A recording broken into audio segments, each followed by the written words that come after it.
بسم اللہ الرحمن الرحیم. السلام علیکم. TKS آن لائن لیسنز میں خوش آمدید. آج کی ہماری یہ کلاس جماعت ہفتم اور ہشتم یعنی 7th اور 8th کے لیے اردو لٹریچر کی کلاس ہے، اور میں ہوں آپ کی ٹیچر مس سدرۃ المنتہا TKS سینئر کیمپس سے. لیکچر سٹارٹ کرنے سے پہلے آج کی اچھی بات سن لیں. حضرت علی رضی اللہ تعالیٰ عنہ کا قول ہے، گناہ پر ندامت گناہ کو مٹا دیتی ہے، لیکن نیکی پر غرور نیکی کو تباہ کر دیتا ہے. مطلب یہ کہ اگر آپ گناہ کر کر شرمندہ ہیں تو آپ کو وہ گناہ مٹ جائے گا اگر آپ توبہ کریں گے تو، لیکن اگر آپ نیکی کر کے اس پر فخر اور غرور کریں گے تو آپ کو اس نیکی کا ثواب نہیں ملے گا. ٹھیک ہے، میں امید کرتی ہوں آپ کو یہ بات جو روزانہ ہم آپ کو ایک اچھی بات بتاتے ہیں آپ لوگ دھیان سے سنتے ہوں گے اور اس پر عمل کرنے کی کوشش بھی کرتے ہوں گے. چلیں جی، یہ ہے آپ کی کتاب اردو لازمی برائے جماعت ہشتم جو ہم 7th اور 8th دونوں کو پڑھا رہے ہیں. اس میں ہم نے جو سب سے پہلا سبق اسٹارٹ کیا ہے وہ کون سا ہے؟ وہ ہے حمد. اپنی کتابوں میں صفحہ نمبر 1 کھول لیں. آپ کے ہاتھ میں پینسل موجود ہو بچے کہ میں مشکل الفاظ کے معنی بتاؤں تو آپ ان کو اپنی کتابوں میں لکھ سکیں. ٹھیک ہے؟ اچھا، میں پہلے صفحہ نمبر 1 پر جو اشعار ہیں میں ان کی تشریح کر چکی تھی. اب میں صفحہ نمبر 2 پہ ہمارے آخری 2 اشعار رہ گئے تھے، میں ان کی طرف بڑھتی ہوں. اگر آپ کی کتابیں آپ کے سامنے کھلی ہوں گی بچے تو آپ کو یہ اشعار اپنی کتابوں سے پڑھنے میں کوئی مشکل نہیں ہوگی، کیونکہ آپ کے اس پیج کے بیک گراؤنڈ میں تھوڑا سا بلیک سا امیج ہے تو وہ ویڈیو میں شاید آپ کو کلیئر نظر نہ آئے. پہلے آج میں سوال جواب نہیں لوں گی. ٹھیک ہے، پہلے میں آپ سے یہ والا نظم کے جو آخری 2 اشعار رہ گئے ہیں یہ مکمل کروا کر اور پھر اس کے بعد میں آپ کے کوسچنز بھی لوں گی، اور اگر آپ کو پچھلے اشعار میں سے کچھ سمجھ نہیں آیا تو وہ بھی سمجھاؤں گی. ٹھیک ہے، چلیں شاباش. اپنی پینسل آپ لوگ کتاب پہ رکھ دیں. میں سیکنڈ لاسٹ شعر پڑھ رہی ہوں.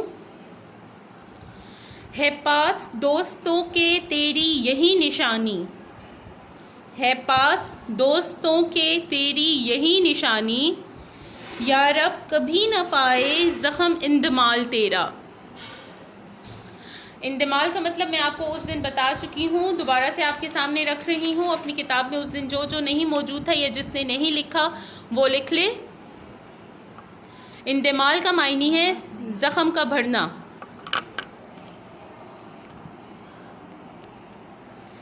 بچے کیا اب آپ کو میری آواز سنائی دے رہی ہے؟ اچھا، اندمال کا معنی میں نے آپ کے سامنے رکھا ہے. شعر نمبر 8 میں ایک ہی مشکل لفظ ہے اندمال. اندمال کا معنی ہے زخم کا بھرنا. ٹھیک ہے، تو آپ اس کو پلیز اپنی کتابوں میں لفظ کو انڈر لائن کر کے لکھ لیں. شاباش.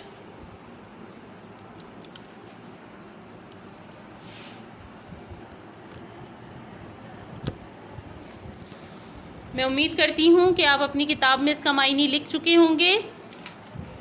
اب اس کی تشریح کی طرف بڑھتے ہیں کہ اس شعر میں شاعر ہمیں کہہ کیا رہے ہیں. دوبارہ سے پڑھ دیتی ہوں. ہے پاس دوستوں کے تیری یہی نشانی.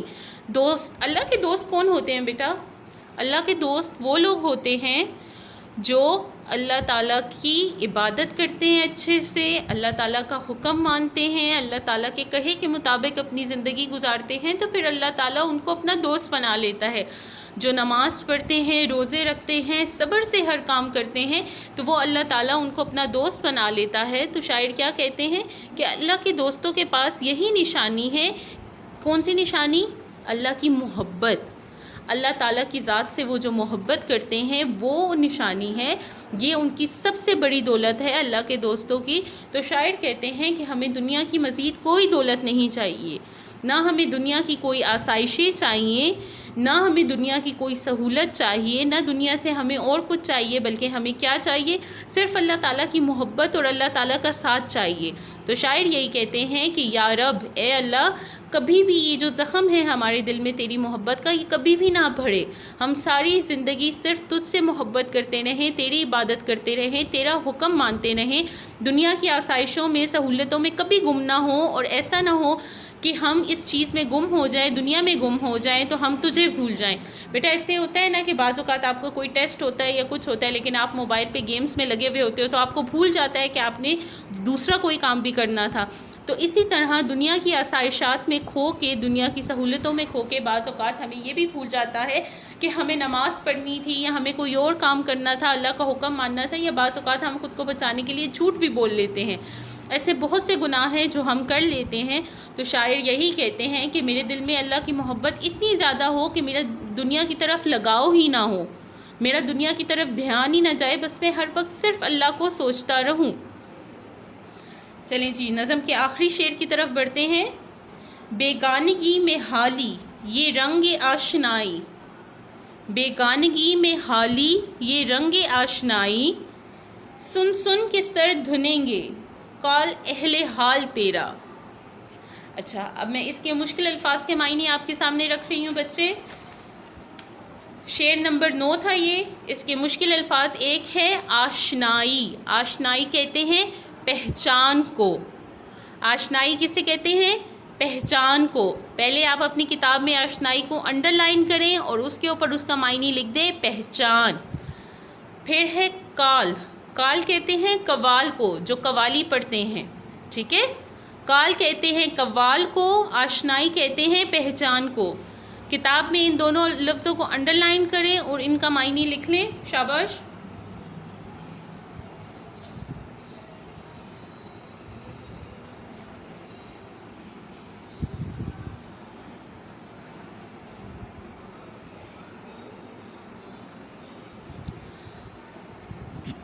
میں امید کرتی ہوں کہ آپ اپنی کتاب میں یہ دونوں معنی لکھ چکے ہوں گے۔ پہلا ہے آشنائی، آشنائی کا مطلب ہے پہچان۔ کال، کال کا مطلب ہے قوال، قوال جو قوالی پڑھتے ہیں، ٹھیک ہے؟ اچھا اب ہم اس کی طرف بڑھتے ہیں۔ شاعر نے کہا کیا ہے اس شعر میں؟ بیگانگی میں حالی یہ رنگ آشنائی۔ بیگانگی میں حالی یہ رنگ آشنائی یعنی کہ ہم عام انسان ہیں، ٹھیک ہے؟ ہماری سوچ، ہماری عقل، ہماری حدود جو ہے وہ محدود ہیں۔ ہم ایک خاص نقطے سے آگے نہیں بڑھ سکتے، ہر چیز کو ہم نہیں سوچ سکتے، ہر چیز پہ ہم عمل نہیں کر سکتے یا ہر چیز کے بارے میں نہیں سوچ سکتے۔ جیسے بچے دیکھو، ہمارے پاس زلزلہ کو ناپنے کے لیے، کہ اگر زلزلہ آ رہا ہے، ارتھ کوئک آ رہا ہے، تو اس کو ناپنے کے لیے تو ہمارے پاس انسٹرومنٹس ہیں، لیکن ارتھ کوئک کی پریڈکشن کرنے کے لیے کہ بھائی یہ آنے والا ہے، ایسا کوئی بھی جدید آلہ آج تک ہمارے پاس موجود نہیں ہے۔ ہاں کچھ سیکنڈز پہلے ہمیں اس کی اطلاع آ جاتی ہے، لیکن جیسے ہم موسموں کی پریڈکشن کر دیتے ہیں، بتا دیتے ہیں کہ فلاں دن پہ بارش ہوگی، آج سے 3 دن بعد بہت گرمی پڑے گی، تو ہم ایسے زلزلوں کے بارے میں نہیں بتا سکتے، یا اور بھی بہت سے ایسے فیکٹرز ہیں اس زمین پہ، آسمان میں، اس دنیا میں، ایسی بہت سی چیزیں ہیں جن کے بارے میں ہم نہیں جانتے، ٹھیک ہے؟ تو جب ہم ان معمولی چیزوں کو نہیں جانتے تو ہم یہ دعویٰ تو بالکل ہی نہیں کر سکتے کہ ہم اللہ تعالیٰ کی ذات کو مکمل طور پر جانتے ہیں۔ ایسا بالکل ممکن نہیں ہے۔ آیت الکرسی میں اللہ تعالیٰ، اس کے ترجمے اگر آپ پڑھیں تو اس میں اللہ تعالیٰ نے یہ ارشاد فرمایا ہوا ہے کہ دنیا پہ کوئی انسان ہر چیز نہیں جان سکتا۔ ہاں اللہ تعالیٰ جو بتانا چاہیں، جتنا بتانا چاہیں، یہ اس کے مفہوم میں ہے آیت الکرسی کے، کہ اللہ تعالیٰ جتنا بتانا چاہیں، جتنا اس انسان کو نالج دینا چاہیں، یہ اللہ کے اختیار میں ہے کہ اللہ کس کو کتنا بتا دیں، کس کو کتنا سمجھا دیں، ٹھیک ہے؟ تو شاعر کیا کہہ رہے ہیں کہ میں ایک ادنا سا شاعر ہوں، یعنی میں ایک چھوٹا سا انسان ہوں، اللہ تعالیٰ کی اس کائنات میں میری حیثیت ایک چونٹی جتنی بھی نہیں ہے، لیکن مجھے پھر بھی کس سے محبت ہے؟ اللہ تعالیٰ سے محبت ہے۔ رنگ آشنائی یعنی پہچان کا رنگ، یعنی پھر بھی میں اپنے اللہ کو پہچانتا ہوں، مکمل طور پہ نہ صحیح، لیکن اتنا تو پہچانتا ہوں نا کہ میرا اللہ ایک ہے، میرا ایک رب ہے جس کا نام اللہ ہے، وہ ایک ہے، اس کے علاوہ اس کے ساتھ کوئی شریک نہیں ہے، میں اتنا تو جانتا ہوں نا۔ تو اس لیے میں نے اس محبت میں ڈوب کے یہ ساری حمد لکھی ہے، یہ 9-10 اشعار کی حمد جو تھی یہ میں نے لکھی ہے، اور یہ بے شک میں کوئی اتنا عمل کرنے والا مسلمان نہیں ہوں یا اتنا بہترین مسلمان نہیں ہوں، لیکن بس میرے دل میں اللہ کی محبت ہے، تو میں نے اس محبت میں ڈوب کے یہ نظم لکھی ہے، اور مجھے یقین ہے کہ یہ نظم جب قوال سنیں گے یا وہ لوگ سنیں گے جو اللہ تعالیٰ سے محبت کرتے ہیں، تو ان کو یہ نظم یقیناً بہت پسند آئے گی، کیونکہ جو اللہ تعالیٰ سے محبت کرتا ہے وہ اس نظم میں، اس ہم میں اللہ تعالیٰ کی محبت کے سب رنگ دیکھ سکتا ہے کہ میں نے کیسے اللہ تعالیٰ کی تعریف بیان کی ہے۔ ٹھیک ہے؟ اچھا، اب ہماری نظم کی تشریح مکمل ہو گئی، لیکن مجھے پچھلے ویک میں کچھ بچوں نے کہا تھا پچھلے کچھ اشعار ہیں ان کی تشریح میں دوبارہ سے کر دوں، تو بچے اگلے 2-3 منٹ میں بہت آسان الفاظ میں آپ کو یہ ساری نظم کی تشریح بتاؤں گی، اور اس کے بعد میں آپ سے ریڈنگ کرواؤں گی، اور آپ کے مائک پہلی مرتبہ میں ہی کھل جانے چاہیے۔ ٹھیک ہے؟ کتاب میں صفحہ نمبر 1 نکال لیں۔ شاباش بچوں، سب اپنی کتاب میں صفحہ نمبر 1 نکال لیں۔ شعر نمبر 1 سے شروع کرتے ہیں۔ دوبارہ سے تشریح بتا رہی ہوں بچے، اس لیے بہت دھیان سے سنیں، کیونکہ اس کے بعد پھر ہم نظم کے ریٹن ورک کی طرف بڑھ جائیں گے۔ اچھا، شعر نمبر 1 تھا ہمارے پاس، کامل ہے جو ازل سے وہ ہے کمال تیرا، باقی ہے جو ابد تک وہ ہے جلال تیرا۔ یعنی جو ذات شروع سے ہے، کائنات بننے سے پہلے سے ہے، وہ اللہ تعالیٰ کی ذات ہے، اور جو ذات ہمیشہ رہے گی، جس نے کبھی ختم نہیں ہونا، چاہے تمام انسان مر جائیں، چاہے یہ دنیا ختم ہو جائے، لیکن جو ایک ذات ہمیشہ رہے گی وہ کس کی ذات ہے؟ اللہ تعالیٰ کی ذات ہے۔ دوسرا شعر ہے عارفوں کو حیرت اور منکروں کو سکتہ، ہر دل پہ چھا رہا ہے روب جمال تیرا۔ اس شعر میں شاعر نے کیا کہا؟ شاعر نے کہا کہ جو اللہ تعالیٰ کو مانتے ہیں وہ خوشی سے حیرت میں مبتلا ہیں کہ اللہ تعالیٰ نے اتنی خوبصورت کائنات بنائی، اتنی مکمل کائنات بنائی، سارے نظام کتنے خوبصورت اور مکمل بنائے ہیں، اور جو اللہ تعالیٰ کو نہیں ماننے والے وہ حیران ہو جاتے ہیں کہ جب کوئی بنانے والا ہے نہیں تو یہ سب کچھ بن کیسے گیا؟ تو پھر ان کے دل پہ رعب اور ہیبت اور خوف طاری ہو جاتا ہے کہ یقیناً کچھ تو ہے، کوئی تو ہے جو یہ سب کچھ بنا رہا ہے اور چلا رہا ہے۔ ٹھیک ہے؟ پھر میں نے آپ کو بتایا تھا کہ اس کے دوسرے اور تیسرے اور چوتھے شعر میں تھوڑی سی پرابلم ہے، تو وہ میں نے آپ کو لکھوا بھی دیے تھے، گروپ میں پکچر بھی سینڈ کر دی تھی، ابھی بھی آپ کے سامنے رکھ رہی ہوں۔ گو حکم تیرا لاکھوں یا ٹالتے رہے ہیں، لیکن ٹلا نہ ہرگز دل سے خیال تیرا۔ اس شعر میں شاعر کیا کہہ رہے ہیں کہ دنیا پہ ایسے ہزاروں لاکھوں لوگ موجود ہیں جو اللہ تعالیٰ کا حکم نہیں مانتے، جیسے اللہ نے زندگی گزارنے کا کہا ہے ویسے زندگی نہیں گزارتے، لیکن پھر بھی ان کے دل میں سے ایسا نہیں ہے کہ وہ گناہ کر رہے ہیں تو اللہ کی یاد کو بھول گئے ہیں۔ اللہ کا خیال ان کے دل میں ہر وقت موجود رہتا ہے، اور گناہ کرتے وقت بھی ان کو یہ احساس ہوتا ہے کہ ہمیں اللہ دیکھ رہا ہے۔ شعر نمبر 4 ہے، پھندے سے تیرے کیوں کر جائے نکل کے کوئی، پھیلا ہوا ہے ہر سو عالم میں جال تیرا۔ اس شعر میں شاعر نے کیا کہا کہ چاہے ہم چھپ کے کوئی گناہ کریں یا علی الاعلان گناہ کریں، دنیا کے کسی بھی کونے میں چلے جائیں، اگر ہم گناہ کرتے ہیں تو ہم یا ثواب کا کام کرتے ہیں، اگر گناہ کیا ہے تو اللہ کی پکڑ سے نہیں بچ سکتے، اور اگر نیکی کا کام کیا ہے تو اللہ جو ہمیں اس کا اجر دے گا، جو ثواب دے گا وہ بھی ہمیں ضرور ملے گا، کیونکہ دنیا پہ اس پوری کائنات میں ایک پتا بھی اللہ کے حکم کے بغیر نہیں ہلتا۔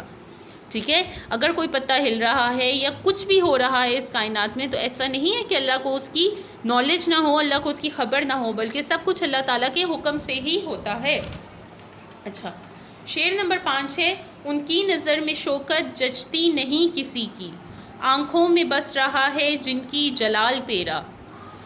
تو اس شعر میں شاعر نے کیا کہا کہ جو اللہ تعالیٰ کو اپنا رب مان لیتے ہیں، جو سچے دل سے اللہ تعالیٰ سے محبت کرنے لگ پڑتے ہیں اور اللہ کو اپنا سب کچھ مانتے ہیں، ان کے لیے دنیا کے بادشاہ، دنیا کے عہدے دار، بڑی بڑی پوسٹس پہ کام کرنے والے پھر وہ کچھ نہیں ہوتے۔ وہ اپنی ہر ضرورت کے لیے، اپنی ہر حاجت کے لیے اللہ تعالیٰ کے سامنے ہاتھ پھیلاتے ہیں، دعا مانگتے ہیں اللہ سے، اور اللہ تعالیٰ ان کو نواز دیتا ہے۔ وہ دنیا میں کسی سے نہیں ڈرتے، وہ صرف اللہ تعالیٰ سے ڈرتے ہیں، صرف اللہ تعالیٰ سے مانگتے ہیں، کیونکہ انہیں معلوم ہے کہ چاہے دنیا میں کوئی بادشاہ ہے، کوئی وزیر ہے، کوئی صدر ہے کسی ملک کا، یا چاہے کچھ بھی ہے، چاہے کتنا ہی پیسے والا کیوں نہیں ہے، اس کے اختیار میں کچھ نہیں ہے، صرف اور صرف اللہ تعالیٰ ہے جو ہمیں دے سکتا ہے، جو ہماری حاجات کو پورا کر سکتا ہے۔ ٹھیک ہے؟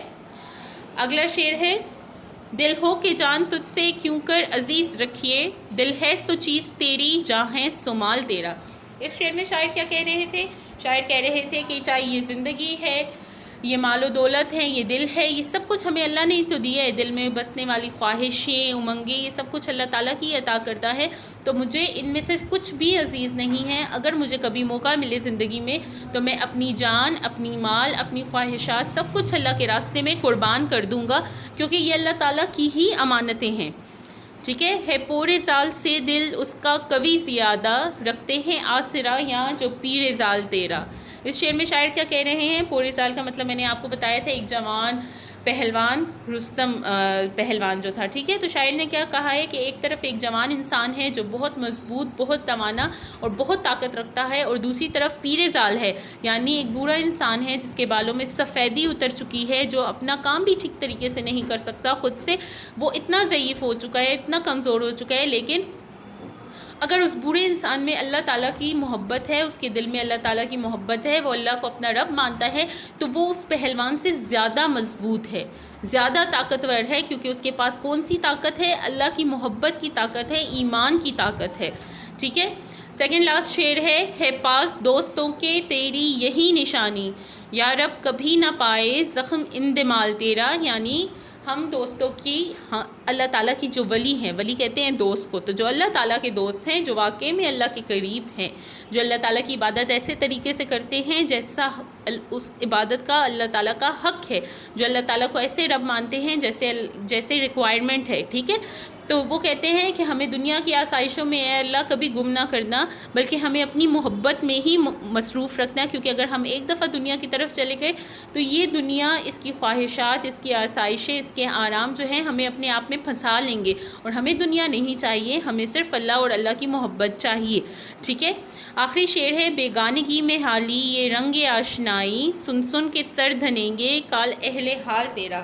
اس شعر میں شاعر نے کیا کہا ہے کہ میں بہت ادنا سا غلام ہوں اللہ کا، اللہ کی بنائی ہوئی ایک تخلیق ہوں، لیکن بہت میری حیثیت کچھ بھی نہیں ہے، لیکن میرے دل میں اللہ کی محبت تھی، اور اس محبت میں نے یہ نظم لکھ دی، میں نے یہ حمد لکھ دی، اور مجھے یقین ہے کہ یہ اللہ کا نام چونکہ اس میں آیا ہے تو یہ اتنی خوبصورت ہو گئی ہے کہ جو اسے سنیں گے تو وہ واقعی اس کی تعریف کریں گے، ٹھیک ہے۔ میں امید کرتی ہوں آپ کو یہ اشعار سمجھ آ گئے ہوں گے، یہ نظم اچھے سے سمجھ آ گئی ہوگی بچے۔ اب میں آپ کے مائک آن کروں گی اور ریڈنگ کریں گے، تو پلیز اپنے مائک میرے کہنے کے ساتھ ہی آن کر دیجیے گا۔ سب سے پہلے میں مائک آن کر رہی ہوں شعیب خان۔ شعیب خان، کیا آپ اپنا مائک ان میوٹ کریں بچے؟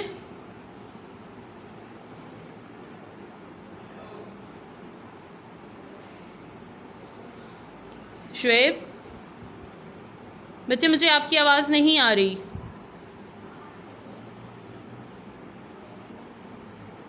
انس، اپنا مائک ان میوٹ کر دیں۔ انس، اپنا مائک ان میوٹ کر دیں بچے۔ السلام علیکم انس۔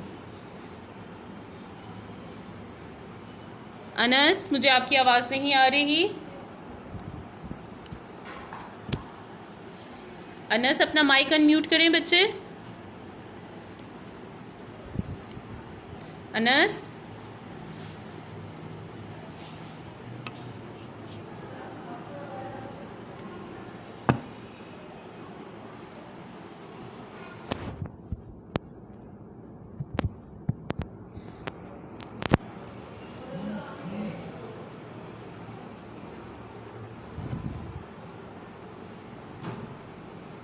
انس،